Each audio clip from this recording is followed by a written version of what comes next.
That could go away. All right. Welcome to the Total Health Equation Show.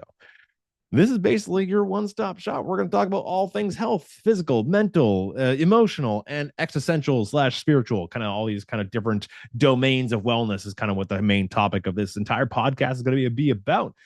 So welcome. If you're new here, thank you for joining. And if this is a repeat listener, if you're coming back, thank you so much. Today, we're talking all about understanding inflammation. But first, I kind of want to give a little bit of a life update because things have gotten really interesting for obvious reasons.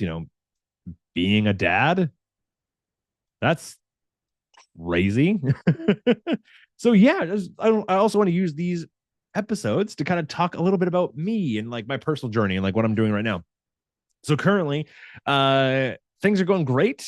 Elia is now at the point where she can grab things in order to lift herself up. So she can stand herself up to her own 2 feet now, which is terrifying because now she stands up in her crib and the crib comes up to like her shoulders and she's just sitting there laughing and giggling. And all it takes is for her to like start lifting her leg to realize she can climb.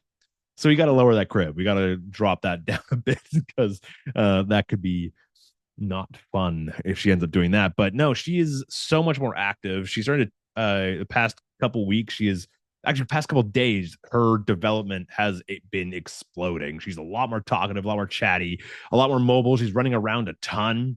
Or crawling around a ton. She just learned how to crawl like a week ago, and now she's already standing and like learning how to step. Like she's trying to move her hips so that she can move her foot. It's scary, but I'm so excited. I can't wait.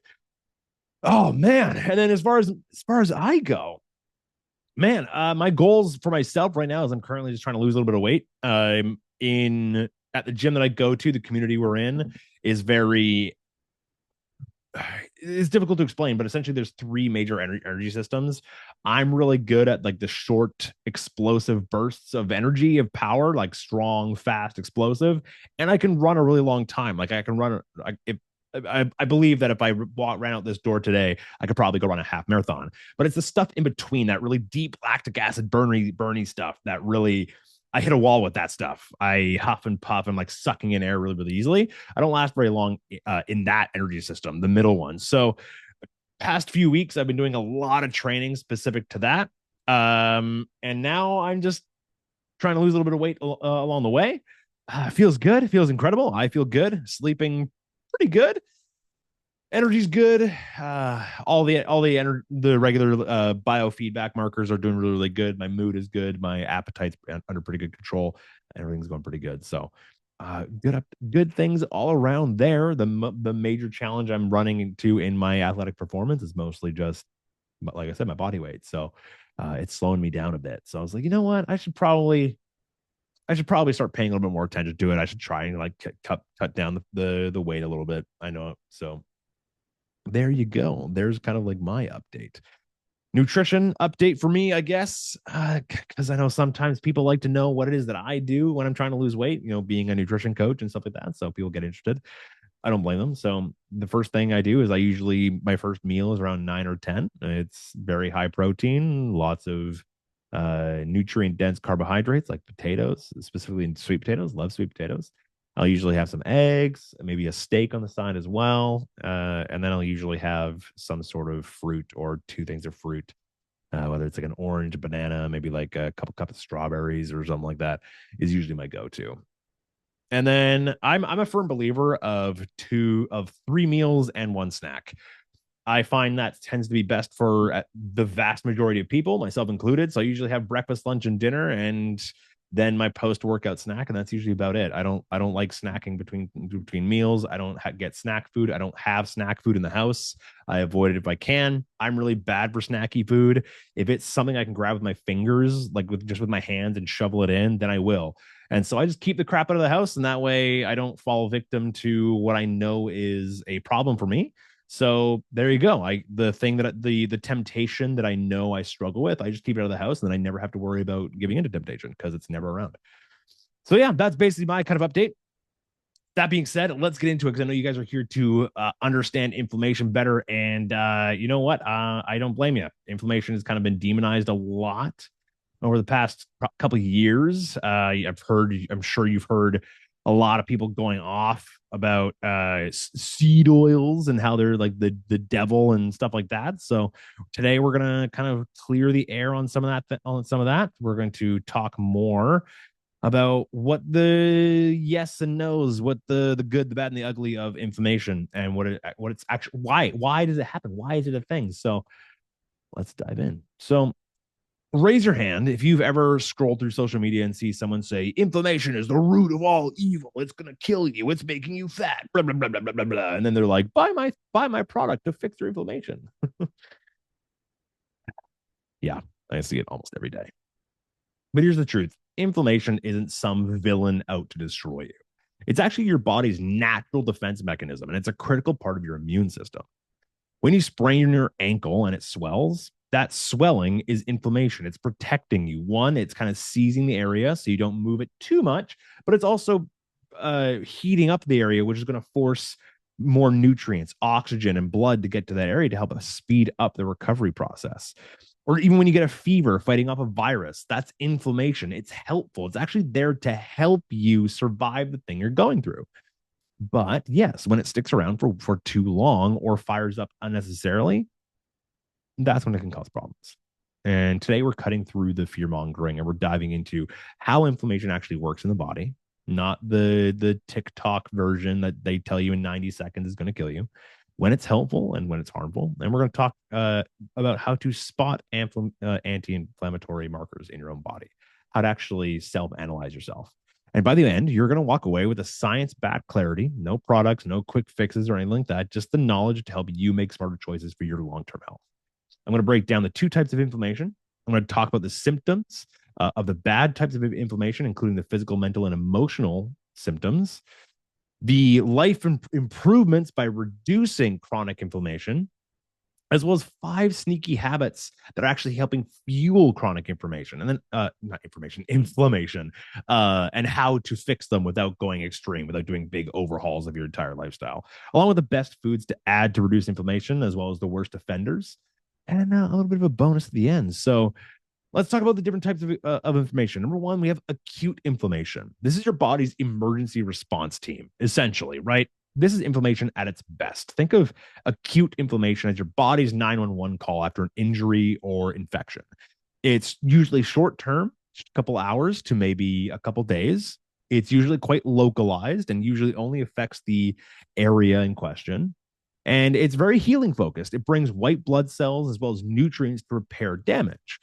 Examples of this is swelling after a sprained ankle, redness around a cut, or like I said earlier, a fever fighting off a virus. Without acute inflammation, paper cuts could kill you, right? So that's how important inflammation is. A paper cut would kill you if we didn't have inflammation. Seriously, it's that vital. However, the second type of inflammation we have is chronic inflammation. This is that silent alarm that just never turns off. So now imagine a fire alarm blaring 24/7, even when there's no fire. Kind of useless, right? It's not serving any purpose. There's no fire. Why is the fire alarm going off? That's chronic inflammation. It's annoying. It's persistent. It's long term, talking about weeks, months to sometimes years. Some people are living with years of chronic inflammation. It is systemic, meaning it is full body, not localized, and it's quite damaging. Chronic inflammation is linked to heart diseases such as diabetes, autoimmune disorders, cardiovascular disease, which is the number one killer on the planet by far. Triggers of this is things like poor diet, either excess processed sugars or processed foods in general, chronic stress, which we know are linked to more than 97% of all known illnesses, sicknesses, and diseases, just being overstressed all the time, having a sedentary lifestyle, as well as environmental toxins. And unlike acute inflammation, you often can't see or feel chronic inflammation until it's done some real damage. So let's talk about symptoms. What are the signs of chronic inflammation? Signs that your body is whispering or screaming for help. Let's talk about physical red flags. This is joint pain, stiffness, like morning achiness that seems to actually last hours. Could be inflammation. Chances are it's not just aging. People like to blame a lot of problems on getting older. Chronic pain is not normal as you age. That's not supposed to happen. Things like digestive issues, so bloating, gas, diarrhea, constipation. This is a lot of the time it's gut inflammation, and it's very, very common. Skin problems like eczema, psoriasis, or sudden acne flares, fatigue that just won't go away. Like not the I stayed up late kind of tired, but I slept 8 hours and I still feel wrecked. That's not great. That's not good. We don't want that. Weight changes, fluctuations, whether it's rapid weight gain or weight loss. Stubborn belly fat, which is the visceral fat, produces inflammatory chemicals. So if you are overweight, your base inflammation is higher than baseline already. Your baseline is higher than it's supposed to be, and so you're just walking around with chronically inflamed, and you don't even realize it. And then also unintentional weight loss. Sometimes autoimmune conditions cause a lot of weight loss, which we're like, yeah, cool, like lots of weight loss. That's what I want. But rapid weight loss, never good. It's usually has a really negative downstream effect on our hormone levels, as well as weight loss is not the same as fat loss. Just because that scale is going down doesn't mean it's fat loss. A lot of it comes down a lot of the times during when you're chronically inflamed, and that's the cause of rapid weight loss. Usually it's because we're getting rid of muscle tissue being one of your number one defense mechanisms against so many diseases and just health issues in general. Having more muscle mass almost always equates to being just a healthier human. And so weight loss a lot of the times when caused from chronic inflammation can lead to a rapid drop in muscle loss, and that increases the risk of a lot of other health issues. Frequent illnesses is another symptom. Catching every cold, chronic inflammation really weakens the immune system and weakens your immune resilience. So you're going to catch colds more often. They're going to last longer and they're going to hit harder. Allergies or asthma flare-ups, overactive immune response, it means more sensitivity. So if you're chronically inflamed, you're going to have this overactive immune response going on at all times. It's going to be tired, meaning you're going to be more sensitive to allergies and things like asthma, as well as slow healing. Cuts, bruises, they take longer to heal than they used to. Could be a sign of a chronic inflammation. So those are the physical symptoms. Let's talk about mental and emotional red flags, right? So brain fog, like walking into a room and forgetting why. Inflammation can cloud your thinking. Those mid-afternoon energy crashes, a lot of the time that comes from brain fog. A lot of the time it comes from just chronic inflammation. Mood swings or depression. So inflammatory cytokines mess with serotonin and dopamine levels. So you're not going to be as receptive to things that normally make you happy, and you're not going to be sleeping as well, right? Poor sleep, even when you're exhausted. Like if you're waking up at 3 a.m. wide awake, a lot of the times that comes from just inflammation, just disrupts sleep cycles. You're wide awake, but you're still exhausted. Like we call this the wired and tired, right? You're wired, wide awake, but you're also exhausted and you can't sleep. Anxiety and irritability. If you're feeling again that wired and tired, that's your nervous system might have this base level of chronic inflammation that's causing this constant yo-yo in anxiety and irritability, as well as low motivation. A lot of the times people just like, oh, I'm just so lazy. Oh, I'm just too lazy to go and do things. A lot of the time it's not laziness. It's just your cells, your literal cells. You have over 100 trillion of them, by the way. Your cells are literally fighting a silent battle that you can't hear and you don't even realize is going on. So a lot of times you're just tired, not just physically, not even just mentally, but just overall you feel heavy. Everything takes more energy. Everything takes more out of you than it used to or than it should. These signs don't always mean chronic inflammation, but I would say that if you ever have like 2 or 3 or more of these symptoms and they linger for weeks or months, you should probably get a checkup. It's probably time to investigate. Let's talk about what happens when you reduce chronic inflammation, because I know a lot of people come to me and they go, Chris, I want to lose weight. Like that's my main goal. And I go, okay, if you want to lose 30 pounds and that'll make you happy. And they go, yes, losing 30 pounds, that'll make me happy. And I'm like, cool. What if you lose 30 pounds and you don't look any different and you don't feel any different? Are you still going to be happy? And they go, well, no, of course not. Got it. Interesting. So it's not the number that is going to make you happy. It's everything you think that will improve along the way when you lose that 30 pounds. Does that sound right? And they go, yeah. That sounds right. So let's talk about those things. Let's talk about all the things that happen when you start actually making progress towards your goal. In this case, reducing inflammation, energy, and vitality, right? No more 3 p.m. crashes, or I need 5 coffees to function. Like, no more of that, right? Chronic inflammation disrupts mitochondria, which is everyone knows is the powerhouse of the cells or your energy factories in the cells. And so, if we are reducing chronic inflammation, then you're the power generators, the energy factories in your body can produce energy more efficiently, and you feel a lot better. You're more awake and more alert. Pain relief, so say goodbye to achy joints, stiff muscles, chronic headaches. Things like arthritis patients who lower inflammation often reduce their meds as well along the way, just by reducing the chronic inflammation. You improve your digestive harmony, right? Less bloating, less gassing, less diarrhea, less constipation, less heartburn, less acid reflux, better nutrient absorption. This helps you get clearer skin, stronger hair and nails. Everything looks and feels better. You have a sharper mind. You're improved your focus, your ability to retain your focus, your memory improves, and mood improves. Inflammation is, like I said, linked to brain fog, and brain fog is heavily linked to depression. It also slow down the aging process, which means fewer wrinkles. Like inflammation breaks down collagen, which so if you're breaking down collagen proteins in the skin and in the muscle underneath, you're going to look older. You're just going to look like you're aging older more. People who have been living with chronic inflammation oftentimes look 5, 10 years older than they actually are. This is why when you see people who are healthy and you ask them how old they are, like, yeah, I'm 40. It's like, holy shit, you don't look a day over 30. It's like, yeah, that's why, because they live in a body that's healthy and operating at a high level.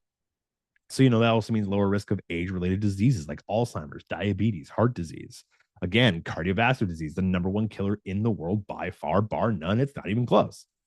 Also, you're a stronger immune system. So you're having fewer colds, allergies. These are balanced because now you have a more functional immune system. Faster recovery from illnesses and injuries as well. Like that's huge. So, for example, I get sick like once every 4 years, and when I get sick, it's for like 2 days, and then I move on, and then I got another two. Then I got to have another 4 years before I get sick again. That's what happens when you live with a balanced level of inflammation in the body. Bonus sleep, easier weight management, as well as, like you said, glowing skin, less redness, acne, eczema, psoriasis, all that sort of thing. All those things kind of get taken care of. So as we're kind of going through that, which of these would benefit your life the most? Comment those below. Of the ones I just spoke about, which one would be the most life-changing for you? That being said, as we're going to move on, the 5 sneaky daily habits that are fueling your inflammation and how to fix them without going extreme. The idea here is you're not broken. Your habits just need a tweak, right? So, the number one cause of chronic inflammation is chronic dehydration. Why? Because less water will thicken the blood, which then stresses the kidneys, which then increases inflammatory markers.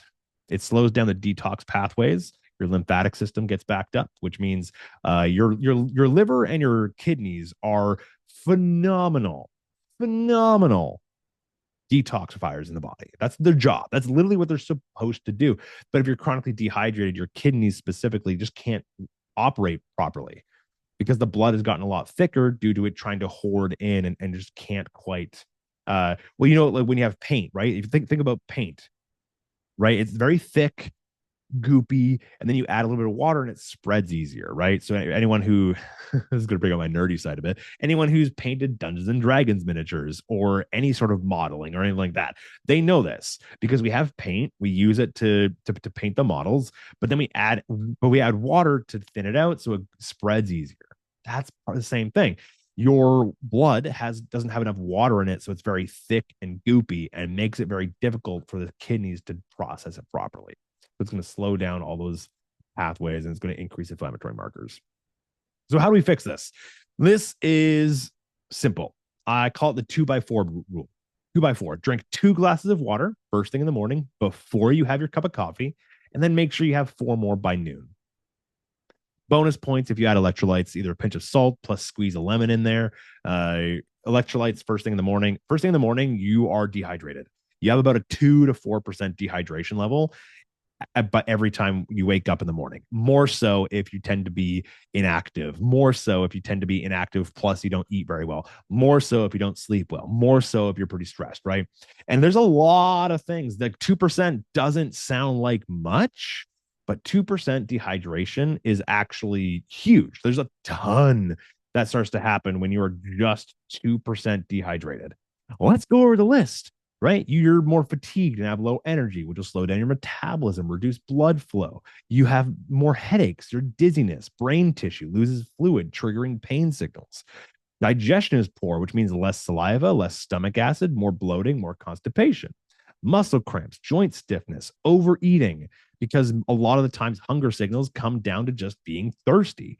37% of people make mistake thirst for hunger. That's a big chunk, right?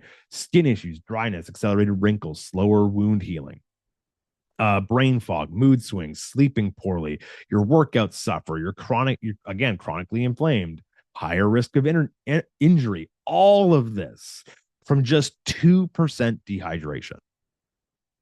So the 2x4 rule works really well. 2 glasses of water first thing in the morning and 4 more by noon. Add in electrolytes, a little pinch of salt, and a little bit of lemon to help you make sure you're hydrating properly and actually absorbing it properly. And there you go.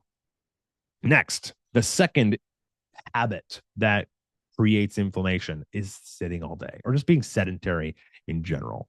When you're stagnant, then your limbs get stagnant, which means more waste buildup.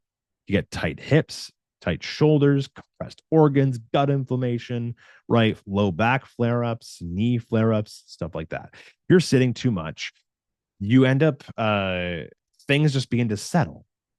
Just like you sit for too long, you settle, then the things in you begin to settle. They're not moving enough. They're not flushing out the buildup in the brain, the inflammation buildup in the brain. So how do we do that? How do we work against this? This one is actually kind of simple. So what I tend to kind of recommend, there's 2 things, is number 1, every hour, just set a timer. Every hour, just get up and move. It doesn't matter what it needs to be. This, you can use this to hit 2 birds, 1 stone. If you sit all day at work, every hour, use that opportunity to get up and just go to the water fountain and grab a drink of water. Right? When you get back, do some stretching. Like, just before you sit back down in your chair, just do 10 squats and then hop back in. Right? 1 minute seated figure 4. So if you want to loosen up your hips, sit down on back in your chair, put 1 foot over the thigh of your knee, of your other leg, and then just lean forward. You'll get a nice stretch in that hip. They'll kind of train that external rotation of the hip, which means you can actually function a lot better.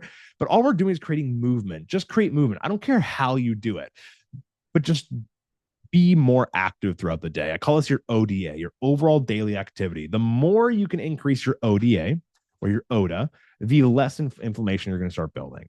And so if you just take a 5-10 minute walk after dinner, you're going to improve digestion, you're going to improve blood flow, you're going to improve, again, that lymphatic drainage. You're going to allow yourself to reduce all the inflammation, as well as improve gut health because you're digesting better. You're going to have less gassing and bloating. So there's a lot of benefits from just walking after a meal, but just have some sort of movement plan. It doesn't even need to be the gym, though that definitely really helps. But I'm talking about overall daily activity, not just the 1 hour you spend in the gym. Be more active throughout the day, and you're going to help reduce that inflammation. Number 3, AM and PM screen time. Essentially, why? Why? Because blue light lowers melatonin. Lowering melatonin means poor sleep, which also means higher cortisol. Cortisol is very highly inflammatory. So if we want to actually make sure that we're not just putting a screen in front of our face and before we go into bed, or when we wake up first thing in the morning and just start scrolling through our phone, it really helps promote cortisol release and really ramps up just brain fog, brain fatigue. You're dumping too much dopamine into your brain right off the bat before you even get up out of bed, and now nothing else feels good. We feel sluggish, we feel gross, we feel slow. Why do we do that to ourselves? Same with going to bed. When you go to bed and you're scrolling through the phone, that blue light basically prevents you from getting into a deep sleep. It, again, lowers melatonin, which means you're going to have a less quality sleep. It might take longer for you to fall asleep. You won't ever get to sleep as deep. Why do that to ourselves? So let's fix it. that's kind of, I don't want to obviously take away screen time because that can be, again, I want this to be as accessible as possible. Some people just like their midnight scroll. Okay. But let's fix it without having to quit using your phone, because I know some people are just addicted to that thing. Number one is switch your phone to grayscale. This really helps dull the dopamine hit. And so how do you do that? So I have an iPhone, and how I do this, if I just kind of, this button on the side that turns it on and off. If you're watching the video, you can see this. Well, if I click that button 3 times, 1, 2, 3, now it's gray. You can see that it's gray now. Basically, what that does is it dulls the color and therefore dulls the dopamine response you get from using it. It becomes more boring. So you can still use the phone, you can still look at everything you want to look at, but you have to. But now you get to do it where it's not quite destroying your brain chemistry that late at night now. So switch to grayscale, and then set a 9-minute timer. So 991. This is the 991 rule, by the way. 9-minute timer for scrolling. Put 9 minutes on the clock and use that to scroll. And then the moment you're done, do 1 minute of diaphragmatic breathing. So 991. 9 minutes for 9 minutes of scrolling, 1 minute of diaphragmatic breathing after. What does that look like? I like your exhale has a direct connection to your central nervous system, meaning that when you exhale, you're telling your body to relax and calm down and wind down. So now all the blue light effects on your brain that you had while scrolling, you can now start to mitigate that by just kind of doing proper exhaling breathing. So 4-4-1, inhale for 4 seconds, hold for 4 seconds, and then exhale for 6. Sorry, 4-4-6. Inhale for 4, hold your breath for 4, and then exhale all your air out for 6 seconds. In through the nose, out through the mouth. If you follow that rule, you'll find yourself calming down, relaxing a lot better. You'll feel a lot better before going to bed. You'll probably go to sleep a lot deeper, a lot faster, meaning when your head hits the pillow, you're going to conk yourself out a lot faster, and you're going to reach a deeper level of sleep. So we're not telling you to get rid of the screens altogether, but if you follow this, just a 9-minute timer, and then go. Enjoy it. Enjoy your scrolling. Do it in grayscale so you're not getting that dopamine rush right before bed. And then afterwards, make sure you're focusing on your breathing to allow yourself to calm down. Number 4, the fourth thing, the sneaky little thing that plagues our lives that actually causes inflammation, is the healthy processed snacks. Things like protein bars and crackers, things like that, have industrial seed oils, which are high in omega-6, which is very pro-inflammatory. Fake processed sugars really irritate the gut. And so how we want to address this is let's simplify it, right? The one ingredient upgrade.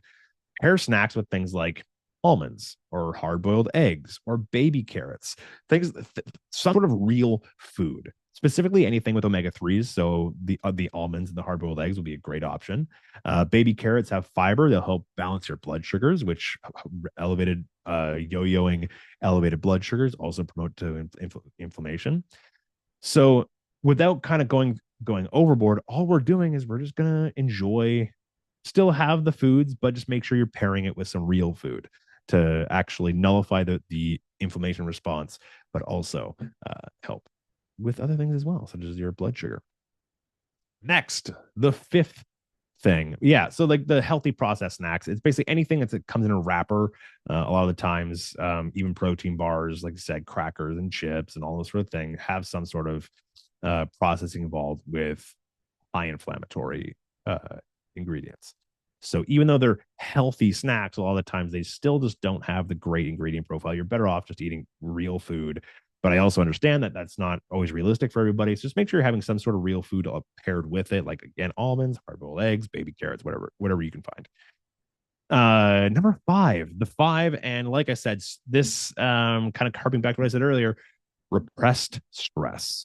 Like I said, stress is connected to over 97% of all known illnesses, sicknesses, and diseases. Oof. Unprocessed emotions or background stressors trigger the fight or flight response in the nervous system. This is going to tense your muscles, which is going to cause nerve irritation, which then goes to systemic inflammation. Right. So, when you hear people saying, oh, you have a lot of stress, you're really tight up in your neck, you carry a lot of stress in your neck, that's causing inflammation. So how do we fix it without doing a complete overhaul? Obviously, not everyone can afford therapy. So hey, I I call it the parking lot release. So after work, before bed, just sit in your car or on your bed, and honestly, let it out. Scream into a towel. Scream into a pillow. Like, God, does it feel good? Is it going to be good for long term release? No. But in the moment, it can start having a acute effect of reducing chronic inflammation because it reduces stress. It feels good. You're getting it out. Shake out your limbs for 30 seconds like a dog shaking off water. So after you sat there, after you screamed into a towel, you got your rage out for a bit, shake it off. Big deep breaths. And I want you to name one emotion that you felt today. Like, were you feeling frustrated? Were you feeling overwhelmed? And just ask yourself where that was coming from. That's it. Put a label on what it is that you're feeling. Where are you feeling? Are you feeling it in your stomach? Are you feeling it in your chest? Are you feeling it in your brain? Are you feeling it in your throat? All emotions have a physical manifestation within the body. So sit in your car or on your bed, scream into a pillow, let it out, shake out your limbs. And while you're kind of shaking it out, name the emotion, label the emotion that you felt today. And as you're shaking it, just imagine yourself shaking off that feeling. And that's it. Super simple. It's not a permanent fix. There's a lot of things that we can talk about to start talking about permanent stress reduction. But in the moment, it'll feel good. Do that before bed, then go into your breathing practice. And I promise you're going to feel way better going to sleep. And that's it. So those are the 5 sneaky ways that we do almost every day. Habits that we are unaware of that cause these inflammation, chronic dehydration, being too sedentary, midnight scrolling, healthy processed snacks, and then just holding on to a lot of stress. Which habit is your culprit? Mine, mine tends to be the healthy processed snacks. I know, I love Fiber One bars are a great way to get fiber in, but they're just the same as the others. I like the Quest chips, Quest bars. Quest chips are just they're crack to me. So good. But same thing. They tend to cause some gut irritation and I get very farty afterwards. Not really great. So there you go. So moving on to the last section, something I always want to make sure I talk about when talking about inflammation is omega fatty acids, which is basically the inflammation balancing act within the body. So omega 3s and omega 6s are essential fats. Your body cannot make them, so you must get them from food.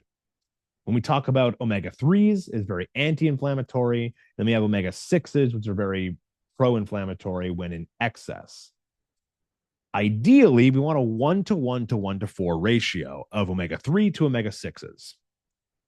However, modern culture, the modern society, we live with a 1-to-20 ratio, thanks to processed foods and factory farm meats and stuff like that. And it's important to understand that omega 6s are not evil. They're needed for an immune response. But too many omega 6s leads to too much of a response, chronic responding, leading to chronic inflammation, which is linked to, again, heart disease, arthritis, depression, stuff like that.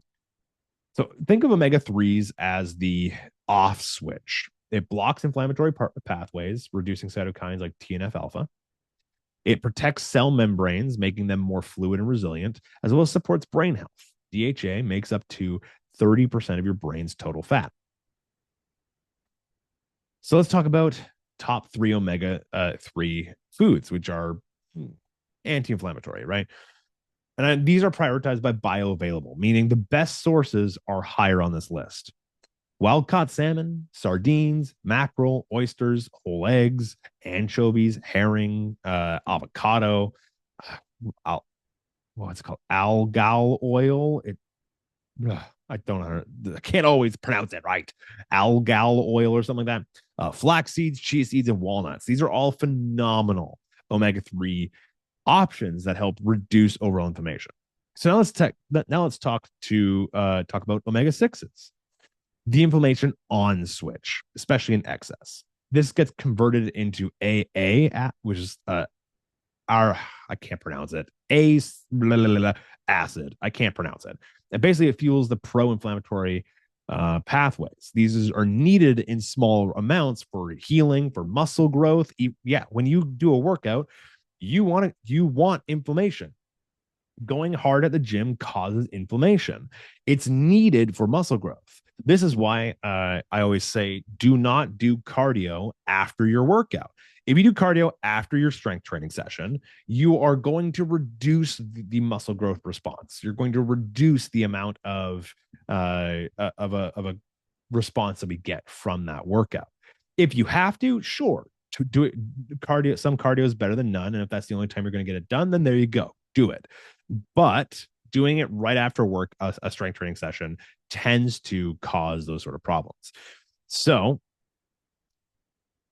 that's also why ice baths are garbage after a workout. If you're like a crazy active person and you go do a workout and then you're going to go do a long day of hard labor work, then yeah, jump in an ice bath. That'll help you with your inflammation. You'll feel a lot better and you'll recover faster.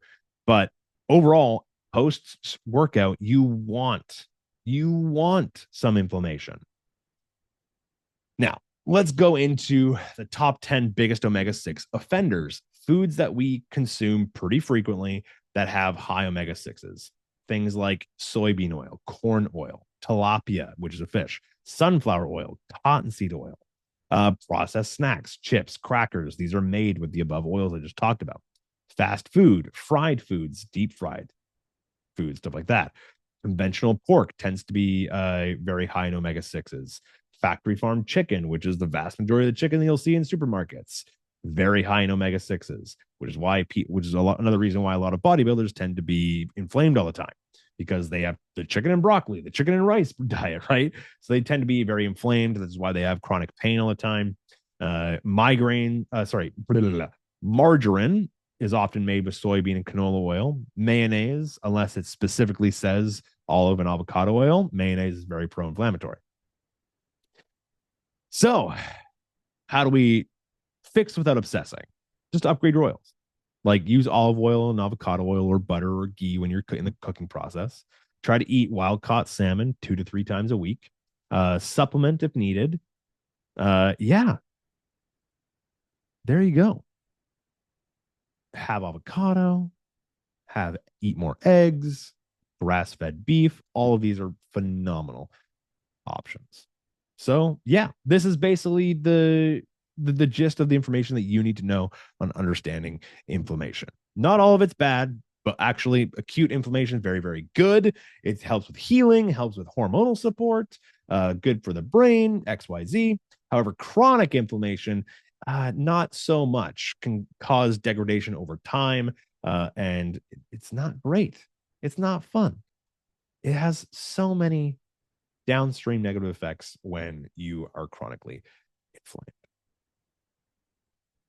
Most people are very chronically dehydrated. They're sitting all day, they're scrolling on their phone, and they're eating out of wrappers and packages, and they're stressed to the gills. Start addressing those, and you'll have a much better chance of reducing your chronic inflammation and improving your overall quality of life. Look, this is a lot of information. So I created a PDF guide, basically a quick reference guide on understanding inflammation. Everything we just talked about, it's basically a quick reference guide for you to use whenever you need to. You can print it out, put it on your fridge, and look at it. So if you want access to that PDF, comment down below, let me know, and I'll fire that your way. That being said, send this to a friend who struggles with bloating all the time. That's the number one probably symptom that you have some chronic inflammation in the gut, is that you struggle with bloating all the time. So if you have a friend that is just always complaining about gut health problems, send them this video, send them this episode. And then that way they can get the benefits too. And if you're watching this on YouTube, access to that PDF will be down in the description. You just let me know. Let me know what you need. Let me know what you want. And I'll be able to I'll get that for you. With that being said, I'll see you in the next one. You take care. All right. Hello, Facebook group. It is I. I am staying behind because now I'm going to look and see what kind of questions there are. If there are any questions, there might not be any questions. If there are any questions, then I'll stick around to answer them. That being said, man, my throat hurts. I talked a little bit more. My throat feels dry, and I didn't bring my water bottle this time, so that's super frustrating. Anyway, yeah, like I said, if you have any friends that you know are struggling with like inflammation or struggling with brain fog and low energy and gut health issues, let me know. Send this to them, bring them into the Facebook group so that they can take advantage of it, so they can get that PDF and so that they can watch this video and kind of get a better understanding of inflammation. So that being said, thanks for sticking around, and I hope you have yourself a wonderful day. Take care from space, where I am, right? You believe me, right? When I say that I'm in space right now, like it's obvious. Clearly, when I move, there's no weird glitching around my hair to show that this is a fake background. This is a real background. I'm actually floating around in space right now. So you take care. Bye bye. I'll try to find my way back to Earth. See ya.